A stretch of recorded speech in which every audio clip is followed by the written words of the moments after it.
શિયાળાની ગુલાબી ઠંડીમાં વહેલી સવારે ગાઢ ધુમ્મસ છવાતા ઠેર ઠેર નયનરમ્ય દ્રશ્યો સર્જાયા હતા. ગાઢ ધુમ્મસના લીધે વાહન ચાલકોને દૂરના દ્રશ્યો જોવા માટે લાઇટો ચાલુ રાખવાની ફરજ પડી હતી. વહેલી સવારે ગાઢ ધુમ્મસ છવાતા જાણે ધરતીએ ઝાકળની ચાદર ઓઢી હોય એમ લાગતું હતું. ગાઢ ધુમ્મસ છવાતા હિલ સ્ટેશન જેવા દ્રશ્યો સર્જાતા પ્રકૃતિ પ્રેમીઓમાં એક અલગ આનંદ જોવા મળ્યો. આ આહલાદક વાતાવરણમાં ચાના રશિયાઓ પણ ચાની ચુસ્કી લેવાના ભૂલ્યા ન હતા.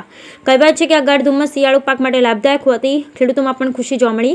ગાઢ ધુમ્મસના કારણે મોટે સુધી સૂર્યનારાયણ દર્શન થયા ન હતા. ગાઢ ધુમ્મસ છવાતા જાણે મર્યાદા પુરુષોત્તમ ભગવાન શ્રી રામલલ્લાના સ્વાગત માટે સર્જાયું હોય એમ લાગતું હતું. Bureau report Vallabhbhai Rathod.